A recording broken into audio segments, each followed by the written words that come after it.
성녀 마리아 파우스티나 수녀의 일기 1937년 10월 30일 감사를 드리기 시작한 지 이틀째 되는 날인 오늘 미사 시간에 수녀들의 서원 예식이 있었을 때 나는 대단히 아름다운 모습을 하신 주님을 배웠다. 그분은 나에게 말씀하셨다.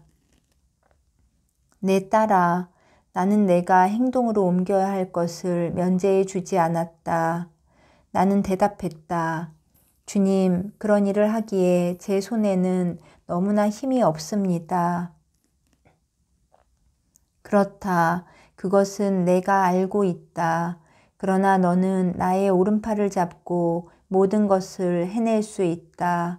그러나 순명해야 한다. 고해 신부들에게 순명하여라. 내가 그들에게 너를 어떻게 지도해야 하는지 밝혀주겠다. 주님, 저는 벌써 주님의 이름으로 일을 시작하고 싶어 했었습니다. 그러나 S 신부님이 그것을 자꾸 뒤로 미루었습니다. 예수님께서 내게 대답하셨다. 나도 그것을 안다. 그러니까 내 힘으로 할 수 있는 것을 우선 행하여라. 그리고 절대로 뒤로 물러서서는 안 된다. 1937년 11월 1일 오늘 저녁 기도 후에 묘지로 가는 거동 행렬이 있었다. 나는 정문을 지켜야 하기 때문에 갈 수가 없었다. 그러나 그 때문에 내가 영혼들을 위해 기도할 수 없게 된 것은 아니었다. 그 거동 행렬이 묘지에서 경당으로 돌아올 때 내 영혼은 많은 영혼들의 현존을 느꼈다. 나는 모든 영혼들이 마지막 한 푼까지 다 갚아야 하는 하느님의 위대한 정의를 느꼈다.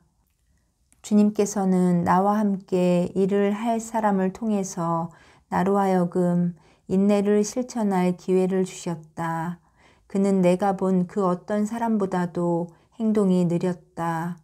그가 그렇게 따분하게 이야기하는 것을 들어주기 위해서는 크나큰 인내심으로 자신을 무장해야만 할 것이다.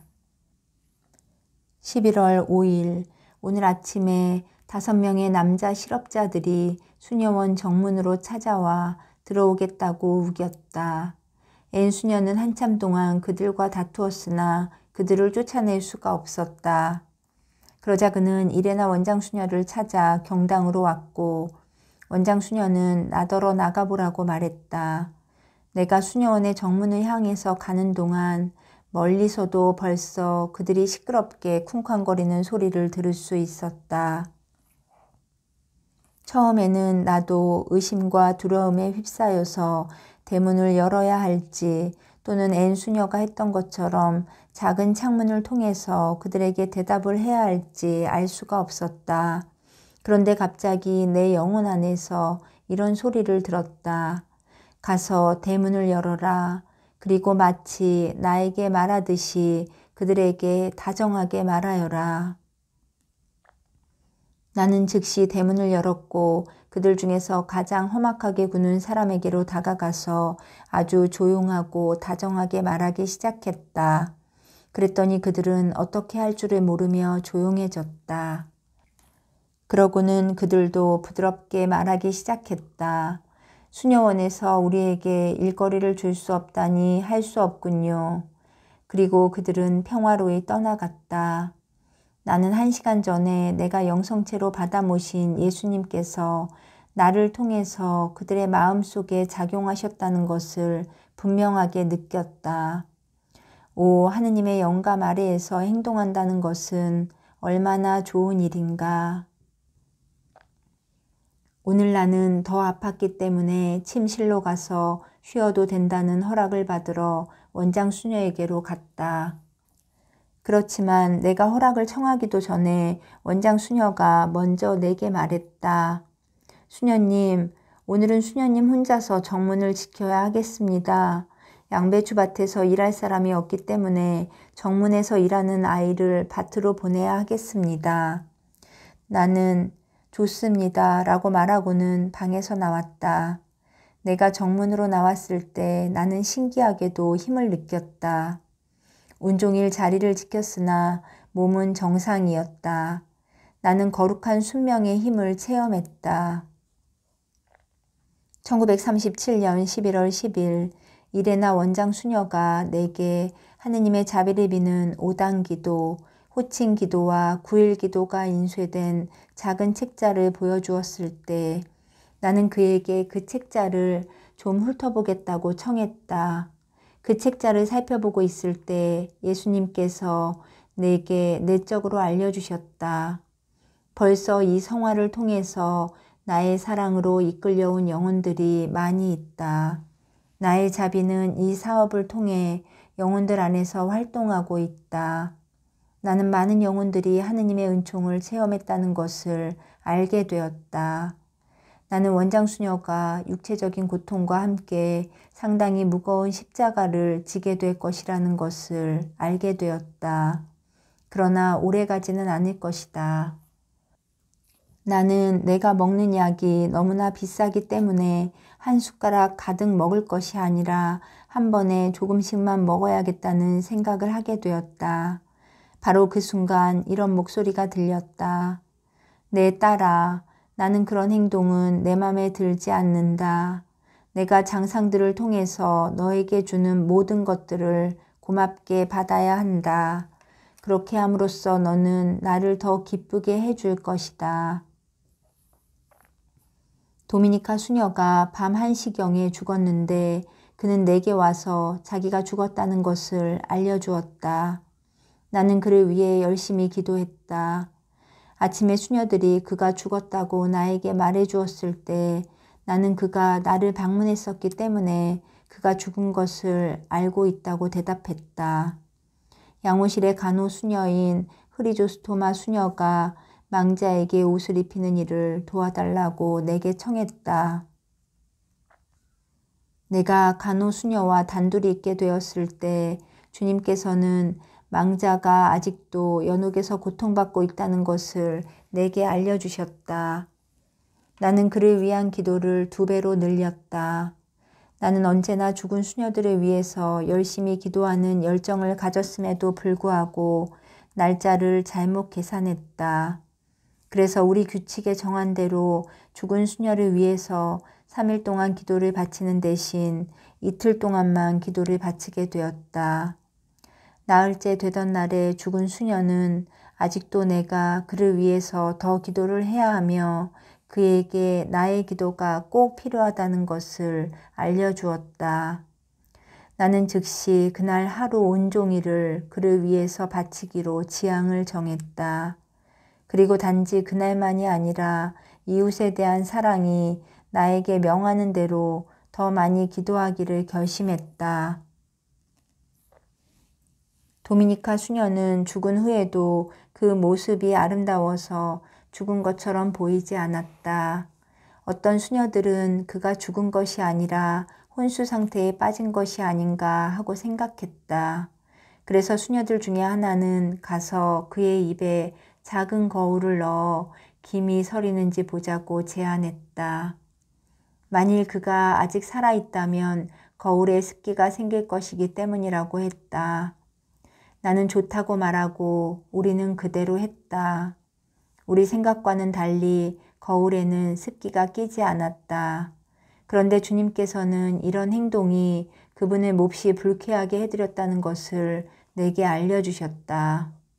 그리고 다시는 나의 내적인 확신을 거스르는 일을 절대로 하지 말라는 엄한 꾸지람을 받았다. 나는 주님 앞에 나 자신을 아주 깊이 낮추고 그분의 용서를 청했다. 나는 하느님이 무척 사랑하시고 사탄이 지독히 증오하는 사제 한 분을 안다. 이 사제가 많은 영혼들을 높은 성덕에로 인도하고 있다. 오직 하느님의 영광만을 중하게 생각하기 때문에 사탄은 이 사제를 무척이나 증오한다.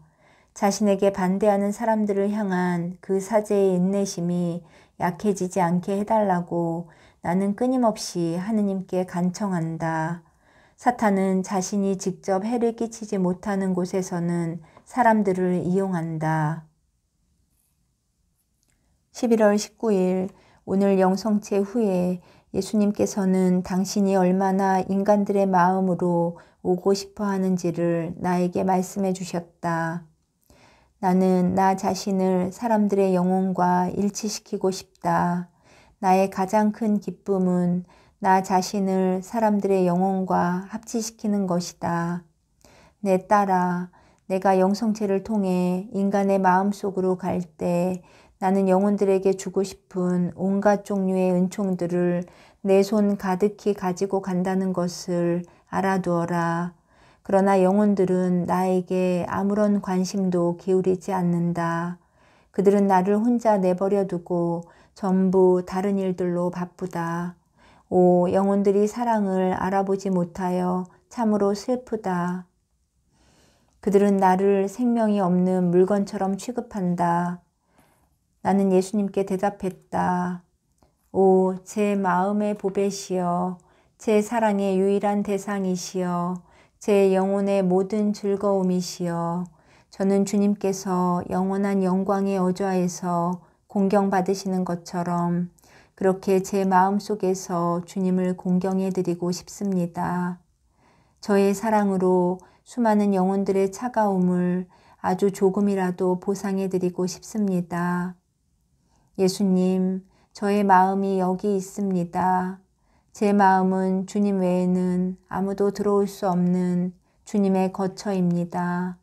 주님만이 아름다운 정원에서처럼 제 마음속에서 쉬십시오. 오, 저의 예수님, 안녕히 계십시오. 저는 벌써 저의 소임을 완수하러 가야만 합니다. 그렇지만 저는 주님께 대한 저의 사랑을 희생을 통해서 증명해 드리겠습니다. 제 사랑을 증명해 드릴 기회를 절대로 무시하거나 놓치지 않을 것입니다. 내가 경당에서 나올 때 이레나 원장 수녀가 나에게 말했다. 수녀님은 교리 강의에 참석할 수 없습니다. 계속 정문을 지켜야 해요. 나는 좋습니다. 예수님 하고 말했다. 이렇게 나는 영성체에서 얻어낸 영적인 힘에 의지하면서 그날 온종일 많은 희생을 바칠 수 있었다. 희생을 바칠 기회를 하나도 놓치지 않았던 것이다. 살아가는 동안에 영혼이 인간의 언어를 이해하지 못하는 것 같은 상태에 빠질 때가 덜어 있다. 모든 것이 그를 피곤하게 만들고 열렬한 기도 이외에는 아무것도 그에게 평온함을 주지 못한다. 열렬한 기도 속에서 영혼은 위안과 휴식을 얻으며 비록 그가 피조물에게서 설명을 드리려 해도 그로 인해 영혼은 더욱 불안해지기만 할 것이다. 한 번은 기도 중에 안드라슈 신부의 영혼이 하느님을 얼마나 기쁘게 해드리는지 알게 되었다. 그는 진정한 하느님의 아들이다.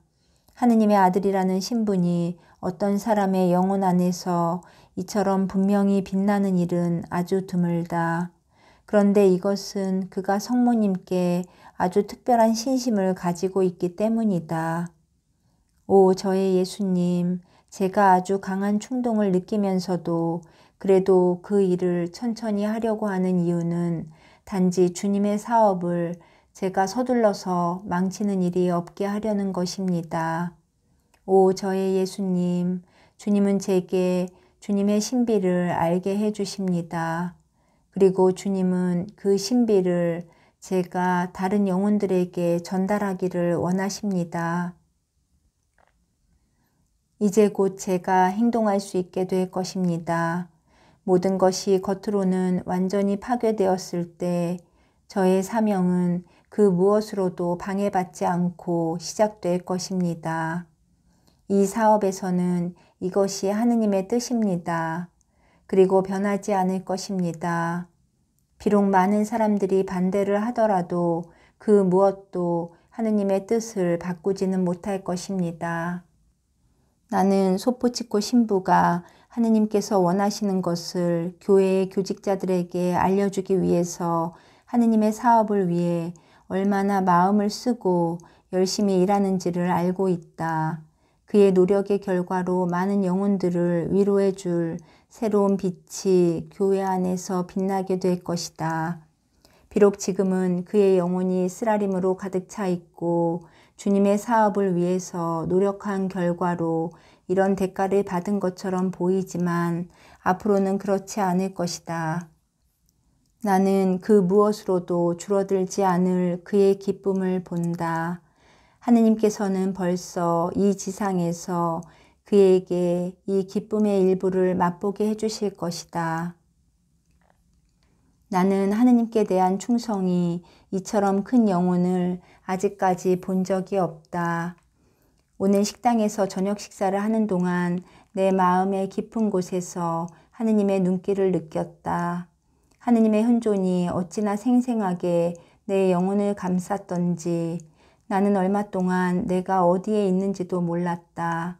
하느님의 감미로운 현존이 내 영혼을 계속 가득 채우고 있었기 때문에 때때로 나는 수녀들이 나에게 무슨 말을 하는지 이해할 수가 없었다.